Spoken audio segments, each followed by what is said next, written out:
Ada yang Ibu bisa bantu? Ya Ibu, saya ingin ceritakan Ibu tentang masalah saya. Saya stres Ibu dengan tugas dan ujian di sekolah. Saya merasa kesulitan mengatasi tekanan ini Bu, dan tidak tahu harus bagaimana Ibu.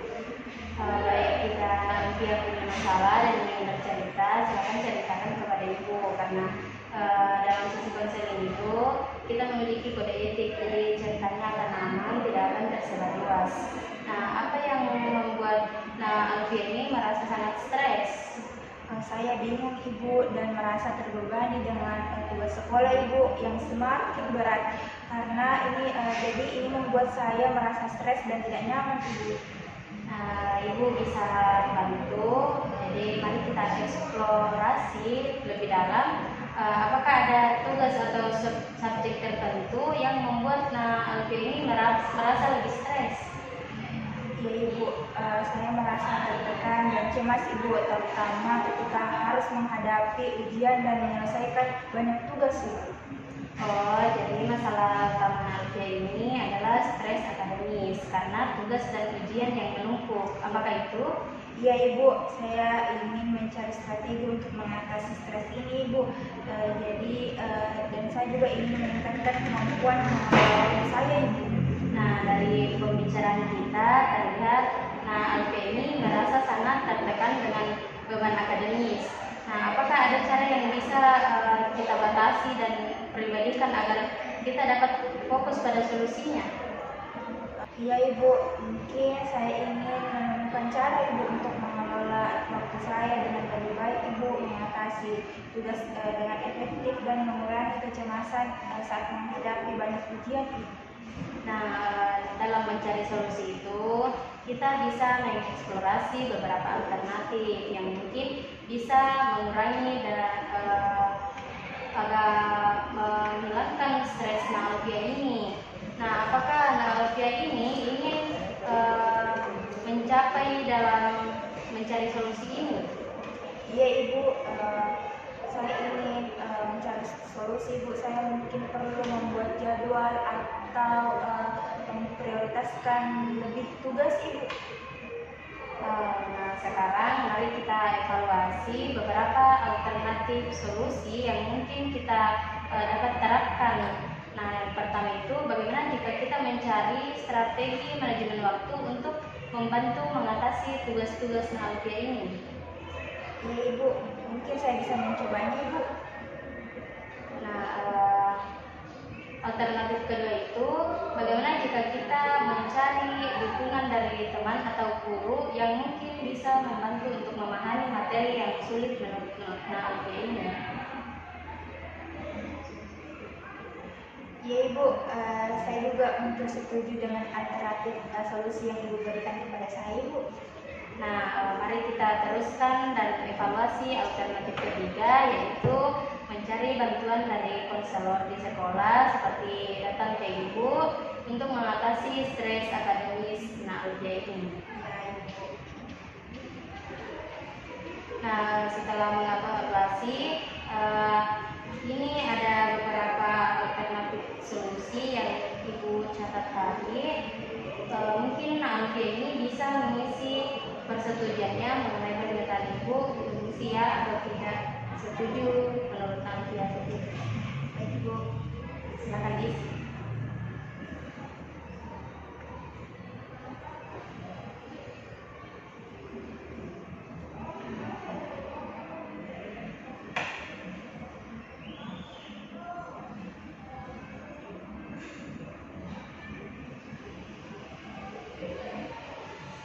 tadi Ibu sudah selesai Ibu. Nah, setelah mengevaluasi dan Alfia mengisi pernyataannya setuju atau tidaknya, apakah ada satu atau dua alternatif yang terlihat lebih menarik untuk dicoba? Mungkin menurut saya Ibu, dari seluruh alternatif yang Ibu berikan ke saya itu ada dua yang mungkin ingin saya coba Ibu. Seperti mengambil istirahat yang singkat Ibu dan mengatur waktu belajar saya Ibu. Baik, kita bisa fokus pada kedua alternatif tersebut. Nah, sekarang mari kita buat rencana tindakan lanjut yang lebih terperinci untuk menerapkan solusi-solusi tersebut. Nah, selanjutnya bagaimana cara Alfia ini akan membuat jadwal dan mengimplementasikannya strategi mengatur waktu tersebut. Jadi Bu, saya mungkin akan mulai dengan membuat daftar tugas dan menentukan prioritas yang mana Ibu. Nah, kemudian saya akan alokasikan waktu secara bijak untuk setiap tugas Ibu. Bagus. Dan bagaimana cara Alfia ini akan mencari dukungan dari teman atau guru-guru yang ada di sekolah ini?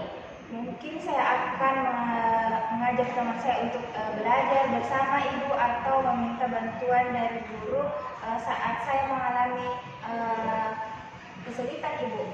Nah, rencana itu terdengar sangat baik. Nah, apakah Alfia ini merasa bahwa yakin dengan keputusannya bahwa dapat melaksanakan rencana-rencana tersebut?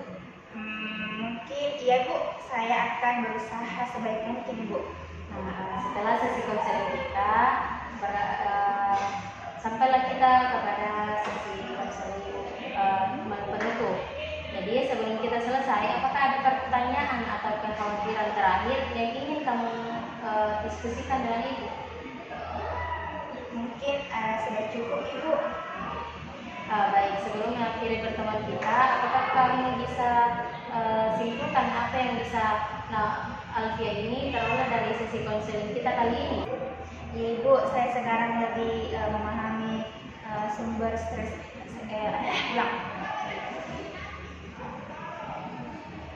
Ya Ibu, saya sekarang lebih memahami sumber stres akademis saya Ibu lebih dalam, dan saya memiliki rencana tindakan untuk mengatasinya Ibu. Nah, konseling ini memberi saya wawasan yang mendalam dan dukungan yang saya butuhkan Ibu. Nah, baik. Apakah Alfia ini berkomitmen untuk melaksanakan solusi yang sudah diambil? Ya Ibu, saya akan berusaha keras semaksimal mungkin yang saya bisa.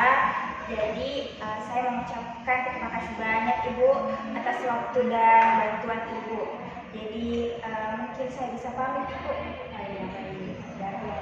Dan semoga bisa diterapkan di kehidupan Ibu. Mari Ibu. Assalamualaikum Ibu. Salam. Nah, di sini saya sebagai tim observer pada sesi konseling tadi. Di situ saya melihat pada poin attendingnya, di mana secara keseluruhan itu seorang konselor ini telah menunjukkan bahwa keterampilan attending yang kuat dalam memberikan layanan konseling individual dan kemampuan untuk membangun komunikasi yang empatis, menciptakan suasana yang nyaman dan fokus pada konseling yang baik. Nah, beberapa area perlu diperhatikan seperti sentuhan yang berhati-hati dan peningkatan pemahaman terhadap ekspresi wajah dan gerakan tubuh konseling. Nah, selanjutnya itu ada responding. Konselor telah menunjukkan kemampuan yang sangat baik dalam memberikan respon terhadap pikiran, argumentasi logis maupun tidak logis yang dikemukakan oleh konseling. Nah, dapat disimpulkan itu bahwa konselor mampu merespon isi perasaan dan makna dengan tingkah keahlian yang tinggi, menciptakan lingkungan konseling yang responsif dan mendukung.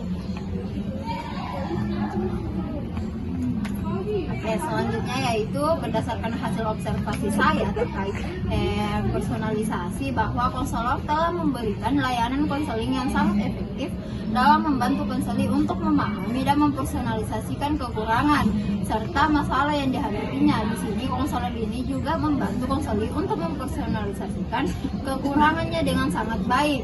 Nah, konselor juga menunjukkan bahwa kemampuannya dalam membantu konseli untuk memahami dan mempersonalisasikan masalah yang dihadapi. Dan konselor ini menunjukkan keberhasilannya dalam membantu konseli untuk merumuskan kekurangan dirinya dan menunjukkan keinginan untuk menjalani proses konseling. Nah, secara keseluruhan hasil observasi menunjukkan bahwa konselor ini memiliki kemampuan yang sangat baik dalam memberikan layanan konseling secara individual, terutama dalam aspek personalisasi. Selanjutnya, initiating atau menginisiasi kegiatan konseling. Secara keseluruhan mencerminkan kinerja yang baik dalam proses initiating. Beberapa area dapat ditingkatkan untuk memastikan keberlanjutan kualitas layanan konseling. Perhatian lebih lanjut terhadap penguatan positif dapat memberikan dampak positif pada motivasi konseling. Selanjutnya, terminasi. Secara keseluruhan, kinerja yang baik dalam beberapa aspek, tetapi ada ruang untuk perbaikan, terutama dalam membantu konseling membuat simpulan dan memberikan penguatan positif. Disarankan untuk terus mengembangkan keterampilan komunikasi dan empati agar layanan konseling dapat lebih efektif. Nah, itulah tadi hasil observasi kami terhadap proses konseling tadi yang dilakukan oleh konselor dan juga konselor, dan kami ucapkan wabillahi taufiq wal hidayah. Assalamualaikum warahmatullahi wabarakatuh. Sekian dan terima kasih.